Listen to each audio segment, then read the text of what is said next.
it like it ain't a thing, like it ain't a thing. What you gonna do? Oh! What you gonna do? What you gonna do? What you gonna do? I wanna get there. Oh! Gonna get there. Gonna get there. 클린턴 대통령 후보. 예. 아주 좋아 보이시죠? 네. 저 때는 임기 말이었습니다. 뭔가 재밌는 공연을 즐기는 모습이에요. 예, 임기 말에 이제 백악관 이제 스태프들 파티 때 모습인데 임기 도중에는 사실 어려움이 많았습니다. 예. 여러분 클린턴 루인스키 스캔들 아십니까? 네. 당시 이제 98년도에 있었던 일인데 그 당시 제가 이제 미국에 있었거든요. 모니카 루인스키라고 해서 당시 22살의 백악관 인턴과 백악관 안에서 부적절한 행동을 하다가 이게 걸린 거죠. 그의 승리를 뜨겁게 축하해주는 이 사람, 모니카 루인스키. 클린턴과 처음 만난 이후 이들은 백악관 내에서 지속적으로 관계를 가져왔다고 한다. I did not have sexual relations with that woman. 그러니까 처음에 이제 위증을 해가지고 이거 가지고 하원에서 탄핵을 당해요. 클린턴 대통령이. 그래서 그 당시만 하더라도 하원에서 탄핵당한 두 번째 대통령이라는 오명을 이제 받았는데 기자님이 이 스캔들 사건을 직접 취재를 하신 거예요? 제가 책임 맡고 있던 AP통신 사진부에서 저희가 이제 그 탄핵 과정을 또 조사 과정을 저희가 밀착 취재를 했죠. 제가 이끌은 그 팀이 그 팀으로 플로스상을 받게 됐습니다. 그 1년 내내 저희가 이제 대통령을 취재했는데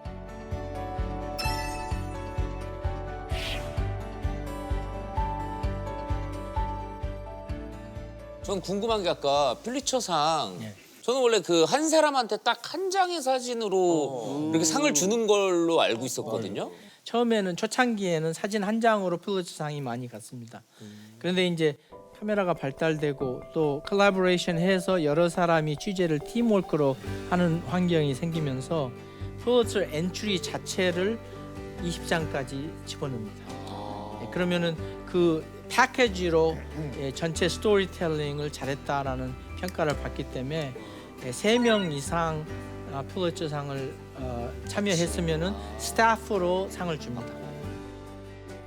이제 이 사진은 이제 스캇 애플와이트라고 이제 그 기자가 찍은 사진인데 대통령이 대국민 발표를 하시러 나오면서 그 모습입니다. 뭔가 고개 숙인 모습이. 이 부분은 이제 입장 표현하시는 것을 힐러리 클린턴 여사께서 쳐다보고 계시는 사진입니다. 나중에 이제 회고록에서 밝혔던 내용인데 당시에 이제 남편인 클린턴이 바람 피웠다는 거를 들었을 때 기분이 어땠냐라고 물었더니 딱 요 한 줄 얘기하더라고요. 많은 기도가 필요했다. We have a lot to do before we enter the 20th. 그 당시의 상황이 지금 아주 클린턴 대통령한테 불리하게 진행되는 과정에서 기자실 방향으로 창문을 통해서 전화하면서 기자들의 움직임을 지켜보고 있는 사진입니다. 그 사진들이요. 예. 이게 집에서 찍히거나 또 차에서 찍히거나 허락을 받지 않고 촬영하신 거잖아요. 그러면 그 초상권에 걸리지 않아요? 미국에서는 언론의 자유, freedom of the press, 그다음에 freedom of expression, 표현의 자유 그 두 가지의 상법이 있습니다. 그래서 공공 장소에서는 누구나 사진을 찍을 수 있습니다. 예, 그래서 공공 장소에서 보이는 것은 누구나 사진 찍어도 이건 창작의 자유하고 언론의 자유로 커버가 되고요. 집 안에 있는 사람은 언제든지 커튼을 닫을 수 있는 권한이 있지 않습니까? 본인이 열어놓고 남들한테 보라고 해놓고 왜 찍었냐고 얘기할 수 없습니다. 그다음에 공인, public official, elected official은 초상권이 아예 없습니다. 왜냐하면 그분들은 공개적으로 나를 지지해 주시오 하고 어디나 얼굴을 내놓고 다니기 때문에 자기가 원하지 않는다고 자기 얼굴이 찍히는 것을 아무도 막을 수 없습니다. 그래서 공인하고 또 여러분 같은 명사들은 초상권이 없습니다. 왜냐하면 왜냐하면 기사 나오고 하는 게. 그렇죠. 일반적인 사람들, 보통 그냥 다니는 사람들이 다른 사람을 찍는 것도 괜찮아요? 표현의 자유에 다 포함되어 있습니다. 첫째로 공공 장소는 누구나 지나다닐 수 있고 공공 장소에서는 누구나 사진을 찍힐 수가 있고 방송 촬영도 비슷한 거죠. 방송 촬영하고 있을 때 지나가시는 분들이 화면에 잠깐 나왔는데 와서 이거 지워주세요 얘기할 권리가 없는 거죠. 왜냐하면 그분이 사진에 찍히기 싫으면 집에 있어야 돼요. 그렇죠. 이렇게 보시면 돼요. 우리나라 헌법은 모든 주권이 국민에게부터 나온다가부터 시작하잖아요. 미국 컨스티튜션, 미국 헌법을 보면은 제1조, 그 First Amendment 첫 번째 게 뭔지 아세요? Freedom of speech, 표현의 자유예요. Freedom of 제일 the 중요해요. press, freedom of the press and freedom of the speech. Right. 다르구나 혹시.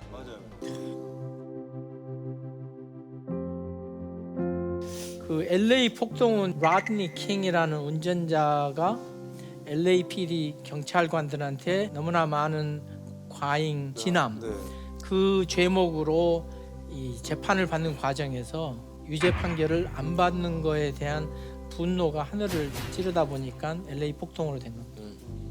Having this verdict, what these people done, they lit the fuse to a bomb. 판결에 분노한 흑인들이 거리로 쏟아져 나왔습니다. 흑인이 아니면 얼굴 색깔이 다르면 모두가 공격 대상이 되었습니다. 폭동 첫날 저녁에 찍은 사진이 하나 있는데 폭동 첫날 저녁에 이미 LA의 흑인 밀집 지역에는 난리 났어. 건물들이 불타기 시작했습니다. 그런데 출동하는 이 화재 진압 차량에다가 발포를 했어요. 폭도들이.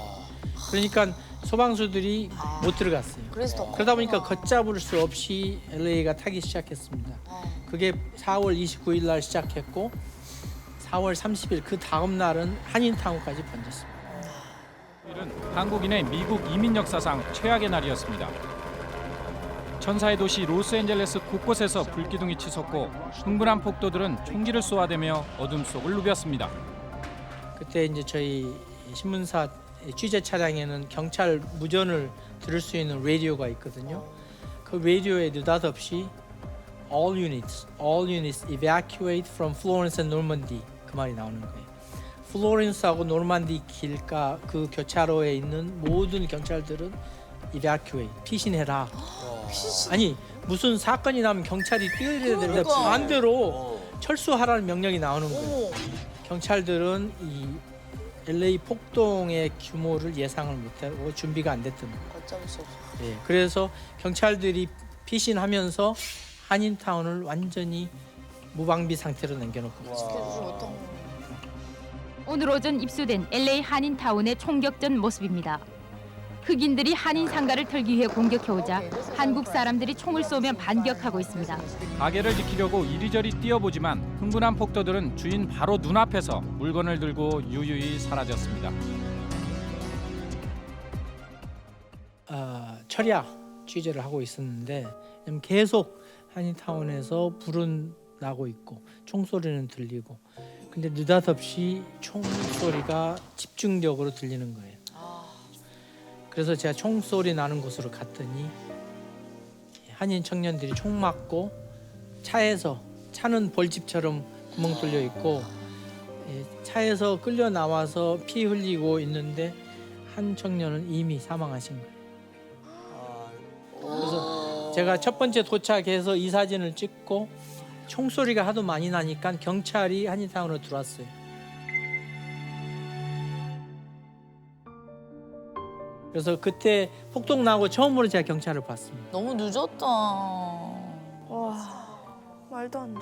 이 이재성 군이 사망하면서 그 다음 날 이제 5월 1일이 되지 않았습니까? 5월 1일 날 제가 이 사진을 특종을 하고 영향력 있는 메인스트림 신문이다 보니까 전국에 있는 텔레비전이 또 이것을 보여주면서 두들겨 맞았던 라드니 킹이 기자회견을 했습니다. 와가지고 하는 얘기가 Can we all get along? 이건 아니다. 그래서 이 5월 1일 날 라드니 킹이 저 얘기를 하면서 바로 이제 부시 대통령이 LA 방문을 결정을 하시고 예비군이 투입이 돼서 질서 유지하고 그래서 이제 한인들이 평화의 행진이라고 폭동 멈추자는 행진을 했을 때는 예비군들이 와서 질서를 유지시켜줬고 그렇게 됐습니다.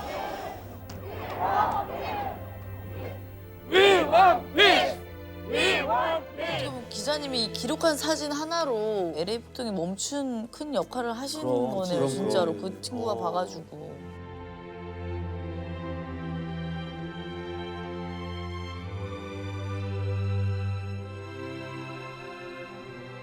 제가 살아오면서 제 인생에 가장 큰 영향을 준 계기가 있었습니다. 36년 전 1987년 한국에서 있었던 민주화 운동.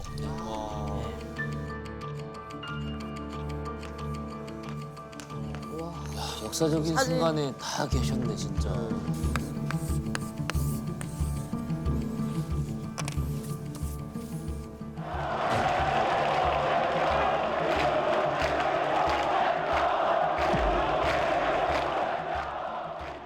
이한열 군이 사망하고 서울에서 장례 노제 거쳐서 광주 망월동까지 묻히는 과정을 그날 제가 다 취재를 했습니다.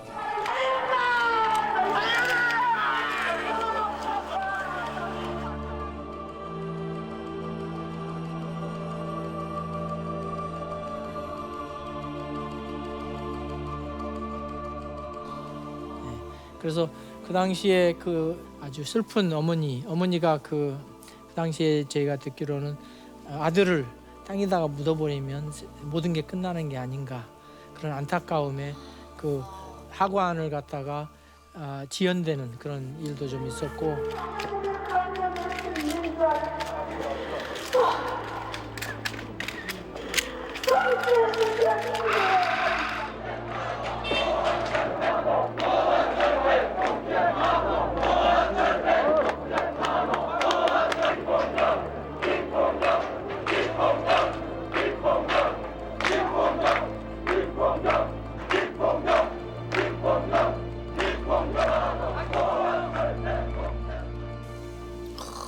대치하고 있네. 1987년 6월 16일 날 제가 한국에 왔더니 서울역 앞이 이렇게 생겼습니다. 그게 서울역이었어요? 예. 남대문과 서울역 사이에 모여 있는 젊은이들이 민주주의를 요구하면서 시위를 하고 있었는데요. 이 도착해서 제가 찍은 사진들이 명동 성당에 모여 있는 시위, 또 연세대 앞에서 우와, 나 이거 처음.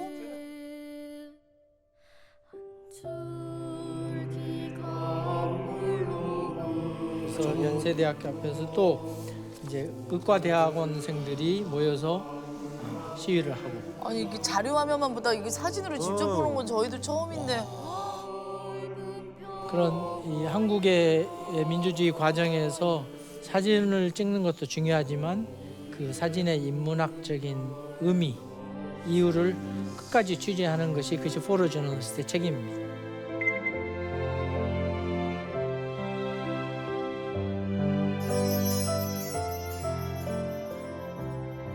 다음 사진 보실까요? 어머, 예. 어머님이 예. 막 그 군인들한테 뭐라고 하는가 보다. 예, 전경들한테 아주머니가 삿대질하면서 돌아서서 청와대로 향하라 이렇게 소리 지르고 계십니다. 제가 사진 설명을 저렇게 손으로 써서 보낸 이유는 전송기도 무거운데 타이프라이터는 더 무거웠어요. 그래서 타이프라이터를 못 가지고 오고 호텔에서 급히 전송할 때는 손으로 써서 보냈습니다. 아니 저 아주머니하고 사진 이렇게 찍으신 다음에 따로 뭐 대화 같은 건 혹시 나누지 않으셨어요? 첫째로 이 포토저널리스트는 그 상황을 바꾸면 안 되지 않습니까? 그러니까 이분한테 제가 말을 걸면서 그 현재 일어나고 있는 상황에 영향을 미치면 안 되기 때문에 객관성을 유지하기 위해서 기록만 하고 나중에 접근할 수 있으면 접근해서 이름 여쭤보고 그렇게 합니다. 대한민국에서 1987년 민주화 운동이 있었다는 것은 세계 역사상 나름대로 상당히 의미 있는 시기였는데 여러분도 아시다시피 1776년에 미국이 독립운동을 하고 민주주의를 시작하지 않았습니까? 그 다음에 이제 불란서에서 민주주의가 피를 흘리면서 얻었고 그 다음에 아시아에서는 최초로 대한민국에서 민주주의를 국민들이 피를 흘리면서 땀을 흘리면서 이뤄낸 거기 때문에 아시아에서 대한민국의 민주주의가 하나의 모범이 되고 있지 않는가 그걸 느끼게 되는데 덕화인가요? 암각화 여러분 울주 방구대 암각화에 대해서 들어보셨습니까? 아니요. 처음 들어. 울산 옆에 있는 울주군에 있는 이 절벽 벽에 바위벽에 선사시대 때 우리 선조들이 새겨놓은 울주 방구대 암각화가 있습니다. 문자가 없던 시대에 그 당시에 고래 사냥, 그 당시에 육지에서 선조들이 봤던 동물들을 이 암각에다가 새겨놓은 거거든요. 이 암각화가 의미 있는 것은 전 세계에서 거의 유일한 고래 사냥을 이야기해 줄 수 있는 그런 증거, 역사적인 유적이죠, 저게.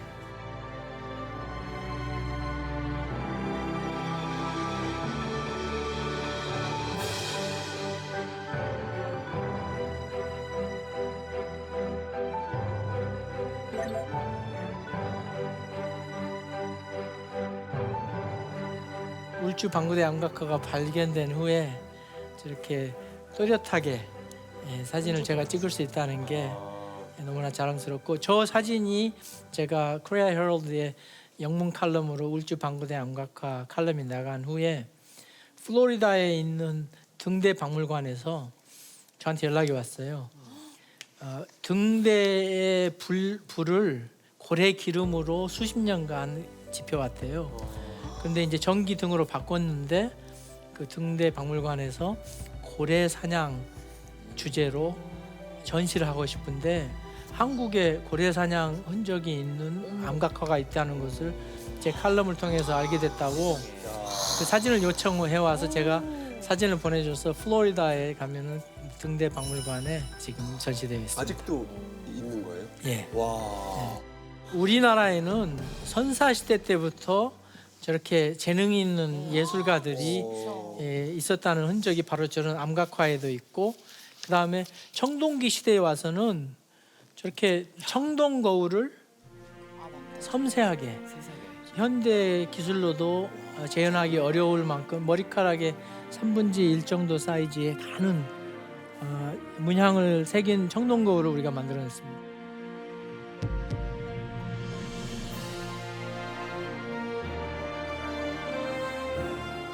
어떻게 저렇게 했을까? 진짜 대단해.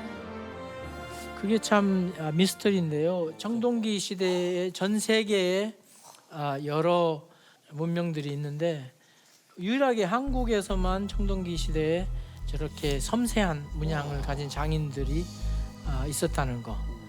참 의미 있는 일이라고 생각하고 저 청동거울이 한국에 있기 때문에 동아시아의 다른 민족들하고 우리가 차별화되는 문명을 일찍이부터 가지고 있었던 증명이 되고 있습니다. 정문경, 잔줄무늬 거울, 정문경을 칼럼으로 집필 했는데 이것을 영어 문화권에서 보시고 저한테 연락해 오신 할아버지가 계셨어요. 미국에서 수십 년간 한국 문화재를 수집하신 분인데 이분이 독일에 가서 청동거울 하나를 옥션에서 경매장에서 구입을 하셨대요. 근데 그 청동거울에는 뭐 설명이 다르게 나와 있는데 본인이 제 칼럼 보고 이것은 한국에 있는 정문경하고 흡사하다. 그래서 이것은 당연히 한국에 가 있어야 될 청동거울이기 때문에 한국으로 기증을 하고 싶다고 하셔서 제가 지금 중앙국립박물관에 좀 검토해 보라고 알려드려서 그쪽에서 지금 검토하고 있습니다. 이렇게 또 영향력이. 아니 너무 멋있다. 박수 한번 드려, 박수 한번 드려.